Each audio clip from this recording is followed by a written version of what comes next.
बीच में पेश है एक रागिणी। उस समय की बात कि जिस समय राजा बासक के शरीर में कोढ़ हो जाता है।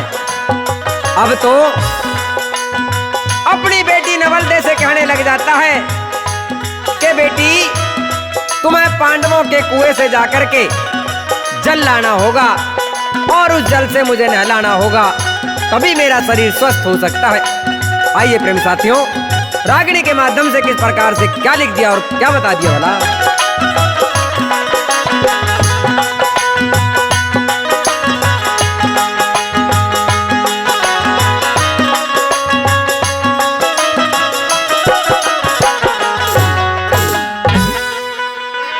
एरी तेरे पिता के एरी कोढ़ लाग गया,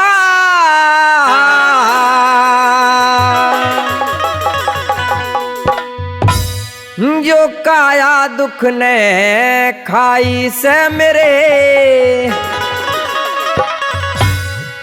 मरण जीण की बेटी तेरे हाथ में दवाई से, मेरे मरण जीण की बेटी तेरे हाथ में दवाई से। वो तेरे पिता के कोढ़ लाग गया, काया दुख ने खाई से मेरे, मरण जीण की बेटी तेरे हाथ में दवाई से, मेरे मरण जीण की बेटी तेरे हाथ में दवाई से।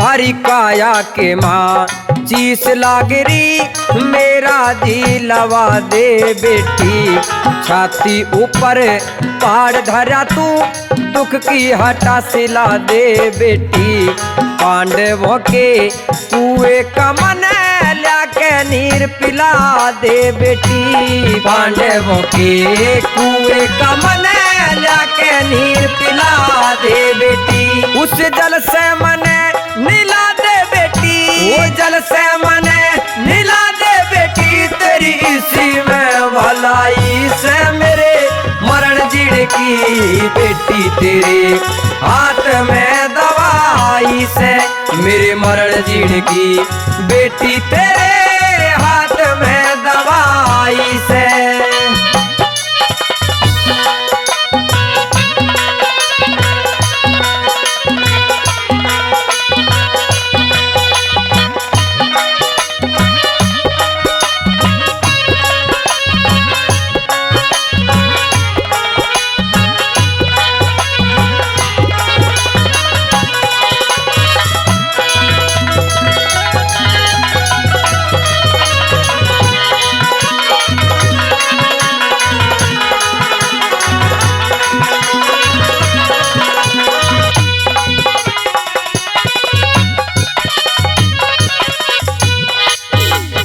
हरी माँ की बेटी लाडली, पिता की भी तू प्यारी बन जा, गरज मरज की खातर बेटी दवाई करारी बन जा, पांडवों के कुएं की तू नावल दे पनहारी बन जा, पांडवों के कुएं की तू नावल दे पनहारी बन जा, उस जल की तू हे झारी बन जा, वो जल की तू हे झारी बन जा, राजा बासक की जाई से मेरे मरण जीण की बेटी तेरे हाथ में दवाई से, मेरे मरण जीण की बेटी तेरे हाथ में दवाई से।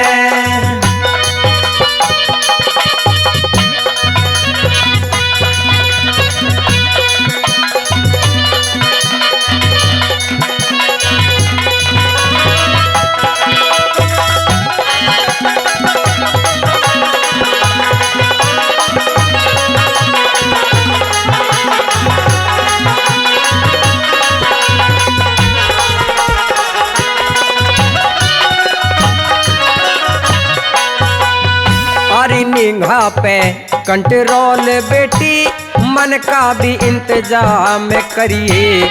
गैर पुरुष तय बातचीत मत रस्ते में सरे आम करिए। चोरा कैसी हेरा फेरी चालाकी तमाम करिए। चोरा कैसी हेरा फेरी चालाकी तमाम करिए। अरे होशियारी ते एक काम करिए, होशियारी ते एक काम करिए। तेरी पांडव से सगाई से मेरे मरण जीण की बेटी तेरे हाथ में दवाई से। मेरे मरण जीण की बेटी तेरे हाथ में दवाई से।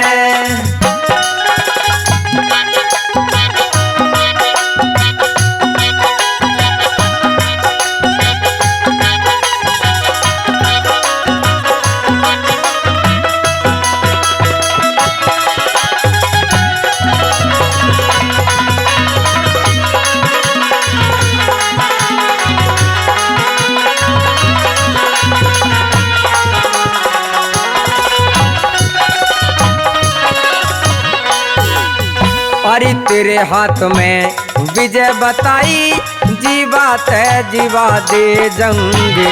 ओढ़ दुपट्टा सूट पहर के घोड़ी कैसे खींच ले तंग। समदीपन ने चाली जा तू पनहारी का कर के ढंगे। समदीपन ने चाली जा तू पनहारी का कर के ढंगे।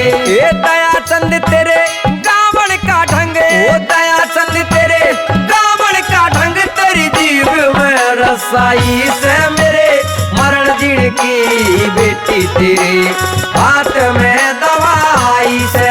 मेरे मरण जीण की बेटी तेरे हाथ में दवाई से। ओ तेरे पिता के कोड लग गया काया दुख ने खाई से। मेरे मरण जीण की बेटी तेरे हाथ में दवाई से। मेरे मरण जीण की बेटी तेरे